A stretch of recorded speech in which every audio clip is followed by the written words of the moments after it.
ఓం హ్రీంకారాసనగద్భితా నలసికాం సౌహక్లీం కళాం బిభ్రతీం సౌవర్ణాంబరధారిణీం వరసుదా ధౌతాం త్రినేత్రోజ్వలాం వందే పుస్తకపాశమంకుశధరాం స్రగ్భూషితాముజ్వలాం త్వాం గౌరీం త్రిపురాం పరాత్రకళాం శ్రీచక్రసంచారిణీం. ఓం శ్రీ పెజవాడ కనకదుర్గాదేవ్యై నమః. శ్రీ దుర్గామల్లీశ్వరాభ్యాం నమః. మనకి ఈ నెలలో ఆగస్ట్ 2026 సంవత్సరంలో మనకి ఈ 2వ తేదీ దాటిన తర్వాత శుక్రుడు మరి కన్యా రాశిలోకి వస్తున్నాడు. దానివల్ల ఏమవుతుంది అని అంటే, ఎవరికైతే భార్యాభర్తల మధ్య చిన్న చిన్న ఫైట్స్ అవుతున్నాయి, పెద్దగా అయిపోతాయి అన్నమాట. అలాగే ప్రేమ వ్యవహారాలు ఇవన్నీ కూడా కొంచెం ఫెయిల్ అవడానికి అవకాశాలు ఉంటాయి. అసలు ముందు దీంతో పాటు ఇంకా ఏం జరుగుతోందండి ఇప్పుడు అంటే, శని మీనరాశిలో వక్రిస్తున్నాడు. 138 రోజులు ఉంటాడు. ఇది పెద్ద మేజర్ కాస్మిక్ షిఫ్ట్ అన్నమాట. అలాగే నక్షత్రాల మూమెంట్ను కనుక మనం చూసుకున్నట్లయితే, ఈ యొక్క శని ఏం చేస్తాడంటే, బుధుడి యొక్క నక్షత్రం రేవతి నక్షత్రంలో ఉండి, ఆ తర్వాత మళ్ళీ తన సొంత స్టార్ అయినటువంటి సొంత నక్షత్రమైనటువంటి ఉత్తరాభాద్రానికి బ్యాక్వర్డ్గా ఆయన అక్టోబర్ 10వ తేదీన వెనక్కి వచ్చేస్తాడనమాట. అలాగే మనం చూసామండి, శుక్రుడు ఈ యొక్క సెకండ్ ప్లానెట్ అనమాట. సన్ నుంచి కనుక మనం చూసినట్లయితే, అండ్ భూమికి వచ్చేసరికి చాలా క్లోజ్గా ఉంటుంది, క్లోజ్ నైబర్, మన పక్కంటి వాళ్ళలాగా అనమాట. క్లోజెస్ట్ ప్లానెటరీ నైబర్ అనమాట. అందువల్లనే దీన్ని ఏమంటామంటే కవల పిల్లలు అంటారు, భూమిలాగే ఉంటుంది కాబట్టి ఈ శుక్రుడిని కూడా. మరి ఎందువల్లంటే ఒకే రకమైనటువంటి సేమ్ సైజు కాదు, ఒకేలాగా ఉంటుంది సైజులోను, తర్వాత సాంద్రతలోను, డెన్సిటీలోను. మరి ఇదేంటంటే రాడికల్లీ డిఫరెంట్ అనమాట అండర్ ఇట్స్ సర్ఫేస్. అందువలన ఈ క్రషింగ్ చేసే, నొక్కి పడేసి క్రష్ చేసేసే అట్మాస్ఫియర్ ఉంటుంది అక్కడ. మనం వెళ్తే తప్పడైపోతాం, పచ్చడి నొక్కేస్తుంది, మన ఫేస్ల దగ్గరకు నొక్కేస్తే, కుదించేస్తే ఎలా ఉంటుంది అట్లా. అండ్ అక్కడ స్కార్చింగ్ టెంపరేచర్స్ ఉంటాయి, భలే భయంకరమైన టెంపరేచర్స్ ఉంటాయి అన్నమాట. మనం మాడిపోతాం మనం, అంటే ఇంకేం ఉండదు, లడ్డే కరిగిపోద్ది, మనం ఉండవు అనమాట. ఇంకెళ్ళిపోయి పేస్ట్ ఉడకబెట్టేసి రసం అయిపోతాం, చూసారా, అలా రసం అయిపోతాం అనమాట. మనందరం తాగుతూ ఉంటాం ఈ యొక్క సూపులని, అలాగైపోతాం, జ్యూసులు సూపుల కింద. తర్వాత అండ్ హాటెస్ట్ ప్లానెట్ మొత్తం మన సోలార్ సిస్టంలో, సౌర కుటుంబంలో అందరికంటే కూడా వేడి ఎక్కువ ఉంటుంది. అందువల్ల శుక్ర వృషభ రాశి, తులారాశిలో పుట్టినటువంటి వాళ్ళందరూ కూడా మనకి వేడి శరీరం ఉంటుంది. వాళ్ళకి గ్యారంటీగా పైల్స్ కానీ హెర్నియా కానీ ఉంటాయన్నమాట. ఈ యొక్క లగ్నాల్లో కానీ, నక్షత్రాల్లో కానీ, రాశుల్లో కానీ పుట్టిన వాళ్ళకి. అదేవిధంగా ఈ యొక్క కాంప్రహెన్సివ్ బ్రేక్ డౌన్ ఉంటుందన్నమాట వీనస్. ఎందువల్లంటే దాని యొక్క సైంటిఫిక్ ప్రొఫైల్ చూద్దాము, ఆస్ట్రానమికల్ అబ్జర్వేషన్ చూద్దాము, అలాగే ఆస్ట్రాలజికల్గా దానికి ఉన్నటువంటి సిగ్నిఫికెన్స్ని మనం చూద్దాం. మొట్టమొదటిగా ఫిజికల్ క్యారెక్టరిస్టిక్స్ని కనుక మనం చూసి, అక్కడ ఉన్నటువంటి ఎన్విరాన్మెంట్, వాతావరణాన్ని కనుక మనం చూసినట్లయితే, మనకి అట్మాస్ఫియర్ ఎలా ఉంటుందంటే, అక్కడ వాతావరణము థిక్గా ఉంటుంది, దళసరిగా మనకు. తర్వాత టాక్సిక్ క్లౌడ్స్ ఉంటాయి అక్కడ, బ్రహ్మాండంగా విషపూరితమైనటువంటి, అంటే కలుషితమైనటువంటి క్లౌడ్స్, మేఘాలు. మనలాగా తెల్లగా మంచి తెల్ల నీళ్ళు వచ్చేలాగా ఉండవు అక్కడ. గీసిడ్లు పడిపోవడమే అనమాట మనకి, మన పైన శుక్రుడిలో. దాంట్లో ఏంటి, మేడప్ సల్ఫ్యూరిక్ యాసిడ్ ఉంటుంది, కింద పడితే మన ముఖాలు కాలిపోతాయి అన్నమాట.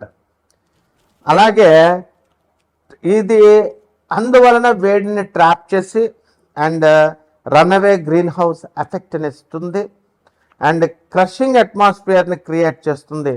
ఎంతంటే భూమి మీద మనం మామూలుగా నడుస్తుంటే మనకి గాలి వస్తే ఒత్తిడి చేస్తుంటే ఎంత ఉంటుందో దానికంటే 90 రెట్లు నొక్కేస్తుంది అనమాట అక్కడికి వెళ్తే మనం. అలాగే దాని మీద ఉన్నటువంటి సర్ఫేస్ టెంపరేచర్ని కనుక మనం చూసినట్లయితే మనకి 465 డిగ్రీల సెంటిగ్రేడ్ ఉంటుంది. మనం ఇక్కడ 40 డిగ్రీలు వచ్చేసరికి అబ్బా ఉష్ అన్నీ ఏసీ కావాలా అని ఫ్యాన్లు వేసేసుకుంటాం. 40 వచ్చేసరికి మా రాజమండ్రి వచ్చేయండి, మీకు శుభ్రంగా ఇలా కారిపోతూ ఉంటాయి అన్నమాట చెమటలు. మేము రైల్వే క్వార్టర్స్లో చదువుకుంటున్నప్పుడు షర్ట్లు గిట్లు ఉండవు, కారిపోవడమే అంతే. ఇప్పుడు మరి అంత టెంపరేచర్ ఉంటుంది. మరి గోదావరి పక్కనే, మా ఇంటి పక్కనే, మా ఇంటి వెనకాల, అయినా సరే కారిపోతూ ఉండేది. మరి అలాంటిది 900 డిగ్రీల ఫారెన్హీట్ లేదా 465 డిగ్రీల సెంటిగ్రేడ్ వేడి ఉంటుంది. ఇది లెడ్ని కూడా మెల్ట్ చేసేస్తుంది, కరిగిచ్చేస్తుంది అనమాట, అంత టెంపరేచర్ ఉంటుంది. అలాగే ఎక్స్ట్రీమ్ టోపోగ్రఫీ అని కనుక చూసినట్లయితే ఇది డెజలేట్ ల్యాండ్స్కేప్, అంటే ఐసోలేటెడ్గా ఉంటుంది. అది ఒక షేప్ ఉండదు దీనికి, షార్ప్ రాక్స్ ఉంటాయి, మంచి సూదుగా రాళ్ళను పడితే గుచ్చుపడమే లోనకి. అలాగే వ్యాస్ట్ ప్లెయిన్స్ ఉంటాయి, మనకులాగే భూముల్లాగా పెద్ద పెద్ద పంట లోయలు ఉంటాయి చక్కగా. And thousands of active volcanoes ఉంటాయి, ఎప్పటికప్పుడు పేలుతూ ఉంటాయి. మొన్న వైజాగ్లో పేలింది సముద్రంలో, చూసారు వాల్కనోస్, అగ్ని పర్వతాలు పేలుతూ ఉంటాయి, పక్కన మనం చూడవచ్చు ఎంచక్క. మరి అక్కడికే మనం 2028లో మన ఇస్రో శుక్రయానికి వెళ్తున్నాం. అప్పుడు మన అందరం కూడా వెళ్ళొచ్చు. అప్పుడు అమెరికా, లండన్ ఎలా వెళ్తున్నామో ఆ విధంగా త్వరలో 2028 నుంచి వాళ్ళు వెళ్ళొచ్చిన తర్వాత మన శుక్రయాన్ ప్రయాణం. ఇంకంతా ఢిల్లీ, బాంబే, అమెరికా, ఈ లండన్ ఈ ప్రయాణాలు ఉండవు.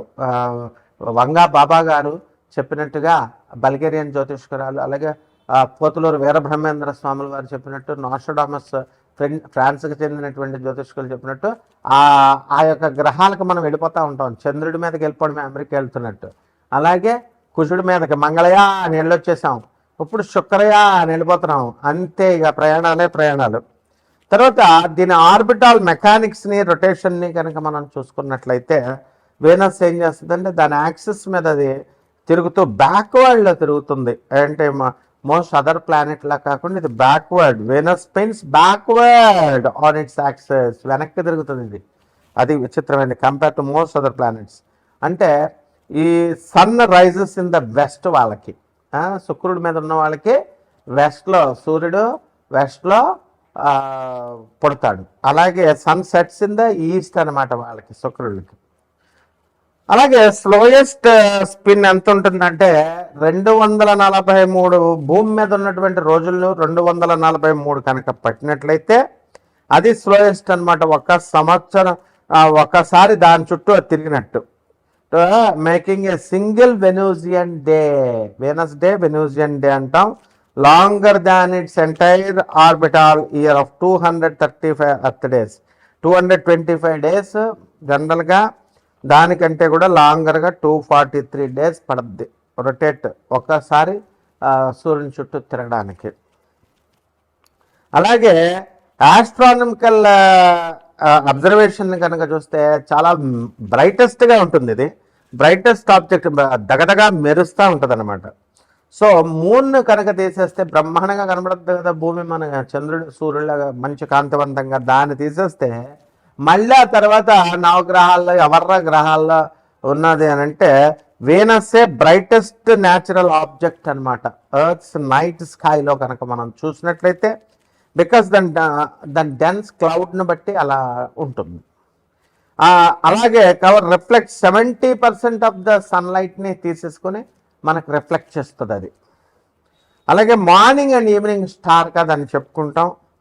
దాని ఆర్బిట్ అంతా కూడా భూమి లోపల ఉంటుంది, ఇంటీరియర్ టు ఎర్త్ కాబట్టి అది it is visible shortly after sunset. వెస్ట్లోకి వెళ్ళి సన్సెట్ తర్వాత చూసుకోవచ్చు. అలాగే షార్ట్లీ బిఫోర్ సన్ రైజ్ ఈస్ట్లో మనం చూసుకోవచ్చు. అలాగే వేదిక్ ఆస్ట్రాలజికల్ సిగ్నిఫికెన్స్ కనుక వేద శాస్త్రాల్లో ఉన్నటువంటి దాన్ని బట్టి మనం చెప్పుకోవాలనుకుంటే మనకి కోర్ సిగ్నిఫికెన్స్ ఏముంటుందంటే వీనస్ ప్రేమని, లవ్ని, బ్యూటీని, వెల్త్ని, సంపదని, లగ్జరీని, రిలేషన్షిప్స్ని, క్రియేటివిటీని, సృజనాత్మకత శక్తిని, మ్యారేజ్ని, వీటిలన్నిటికి కారకత్వం శుక్రుడిది అనమాట. మరి రాశి రోలర్షిప్ దగ్గరికి వచ్చేసరికి అది వృషభ రాశికి, తులారాశికి స్వక్షేత్రాలవి. అలాగే మీనరాశిలో మంచి ఎనర్జీ అంతా కూడా స్ట్రాంగ్గా మ్యాక్సిమం స్ట్రెంగ్త్ ఉంటుంది. అండ్ వీకెస్ట్ స్ట్రెంగ్త్ కన్యా రాశిలో ఉంటుంది. ఇప్పుడు అది ఉంది. ఇంతకీ ఏమిట్రా కదా అంటే, ఈ కన్యా రాశి 2 ఆగస్ట్ నుంచి మనకి 2026 సంవత్సరం నుంచి శుక్రుడు వీక్ అయిపోయాడు. కాబట్టి దీనికి కరెంట్ స్టేటస్ ఏంటంటే, మనకి బ్రైట్ మార్నింగ్ స్టార్గా ఈస్టర్న్ స్కైలో మనం చూడొచ్చు. అండ్ ఆగస్టు 12న 2026 సంవత్సరంలో 6 ప్లానెట్ అలైన్మెంట్ ఒకటి మనకి కనబడబోతుంది. ఆ 6 ప్లానెట్స్ అదేమిటంటే బుధుడు, కుజుడు, గురుడు, శని, యురానస్ అండ్ నెప్ట్యూన్. ఇవన్నీ కూడా పెద్ద ఆర్చలాగా ఆకాశంలో మనకు కనబడబోతుంది. దీనివల్ల మనం ఒక్కొక్క రాశికి ఏ విధంగా ఉంటుందో మనం విడివిడిగా ద్వాదశ రాశుల వారికి చూద్దాం. ఎవరైతే ఈ యొక్క ఇదంతా కూడా మనము కోట్ల మంది కామన్ ప్లాట్ఫామ్గా గోచార రీత్యా మనం చెప్తున్నాం. వ్యక్తిగత జాతకాలు కావాలనుకునేటటువంటి వాళ్ళు మరి వాట్సాప్లో నాకు డీటెయిల్స్ అన్నీ కూడా పెట్టండి. వాట్సాప్లో చేయండి, ఫోన్లు చేస్తే మేము అర్థం అనమాట. ఎందుకంటే ఎక్కడన్నా బయట ఉంటాం. మీకు ఏం కావాలో సమస్య వాయిస్ మెసేజ్ని కానీ లేదా వాట్సాప్లో పెట్టండి. ఒక్కొక్క రాశి వారికి ఎలా ఉంటుందో చూద్దాం. వృషభ రాశి, ఈ రాశి వారికి అర్ధాష్టమంలో కేతు ఉన్నాడు. మరి శుక్రుడు కన్యా రాశిలో ఉన్న కారణంగా పిల్లలకి కాస్త అనారోగ్యం చేయడము ఇటువట్ల మీకు వృషభ రాశి వాళ్ళందరూ కూడా కాస్త పిల్లల గురించి టెన్షన్లో పడ్డం అనేటటువంటిది జరుగుతుంది. లేదా పిల్లలు ప్రేమ వ్యవహారాల్లో ఇరుక్కోవడము, అలాగే కాలేజీల్లో వీళ్ళని జరిపించడానికి కాను టెన్షన్ పడ్డము, ఇలా అనేకమైనటువంటి కారణాల వల్ల ముఖ్యంగా పిల్లల గురించి తల్లిదండ్రులందరూ కూడా మదన పడ్డం ఉంటుంది.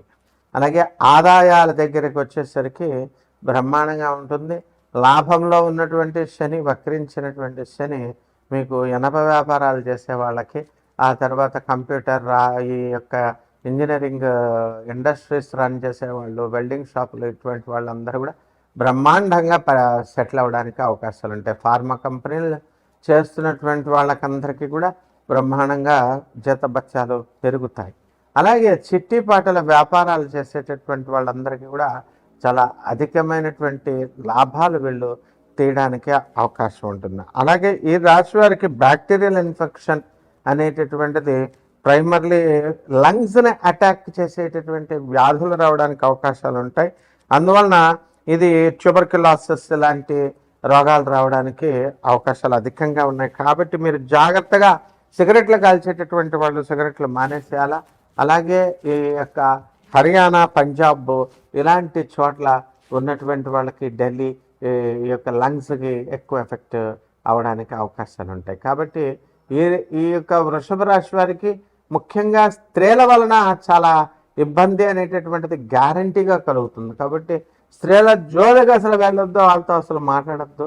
మీరు మాట్లాడితే మాత్రం డెఫినెట్గా పెద్ద పెద్ద ఐపీఎస్ ఆఫీసరే ఎగిరిపోయాడు. ఉదయ్ కృష్ణారెడ్డి అనేటటువంటి ఐపీఎస్ ఆఫీసర్. మరి చూసుకోండి, అతను తప్పు చేశారా లేదా అన్న తర్వాత సంగతి. కోర్టు ముందైతే ఐపీఎస్నే సస్పెండ్ చేస్తారు. ఎంతోమంది ఐపీఎస్లనే చూసాం మనం.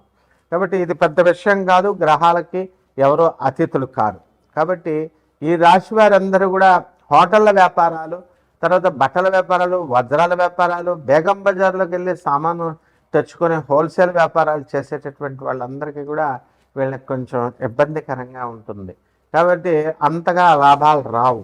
అలాగే ప్రేమ వ్యవహారాల దగ్గరికి వచ్చేసరికి లగ్జరీ రిలేషన్షిప్లో ఉన్నటువంటి వాళ్ళు ఫోన్లు ఎక్కువగా మాట్లాడుకోవడం వల్ల, ఎక్కువగా వీళ్ళంతా కూడా టచ్లో ఉండడం వల్ల వీళ్ళందరూ కూడా దెబ్బతినడానికి, వీళ్ళ రిలేషన్స్ దెబ్బతినడానికి అవకాశాలు ఉంటాయి. అలాగే సినిమా రంగంలో ఉన్నటువంటి వాళ్ళు ఎవరైతే ఉన్నారో అటువంటి వాళ్ళంతా కూడా ధనం బాగా సినిమాలు అంతగా హిట్ అవ్వు, డబ్బులు పోగు చేసి మిగతా వ్యాపారాల్లో బిజీగా ఉండడం అనేటటువంటిది జరుగుతుంది. సినీ, సంగీత, సాహిత్య రంగాలలో ఉన్న వాళ్ళకి పెద్దగా గుర్తింపు ఉండదు. అలాగే మ్యూజిషియన్స్కి మీకు ప్రోత్సాహకరంగా కొన్ని కార్యక్రమాలు రావడానికి అవకాశాలు ఉంటాయి. అదేవిధంగా ఈ యొక్క వృషభ రాశి వారికి అందరికీ కూడా కేతు జపం చేసుకోవాలా, కేతు స్తోత్రాలు చదవాలా. అలాగే శుక్రుడు బాగుండలేదు కాబట్టి శుక్ర జపం చేసుకోండి, శుక్ర స్తోత్రాలు చదవండి. శుక్రుడికి కిలోంపావు ఈ యొక్క బొబ్బర్లని, తెలుపు రంగు వస్త్రాలనిచ్చి పేద బ్రాహ్మడికి దానం చేసుకోండి. అలాగే దశమహావిద్యల్లో ఒకటైనటువంటి ఈ యొక్క అమ్మవారు మనకి కమలాత్మిక అమ్మవారి యొక్క హోమాన్ని కానీ అమ్మవారి యొక్క మంత్ర జపాన్ని మీరు చేసుకోవడం ద్వారా బ్రహ్మాండంగా మీకు ఉంటుంది. అందువలన ఒక మేడి చెట్టుని మీ ఇంట్లో పెంచుకుని దానికి తులసి చెట్టుకి పూజ చేసినట్టుగా చేసుకోండి. బ్రహ్మాండంగా ఉన్నది. శుభమస్తు.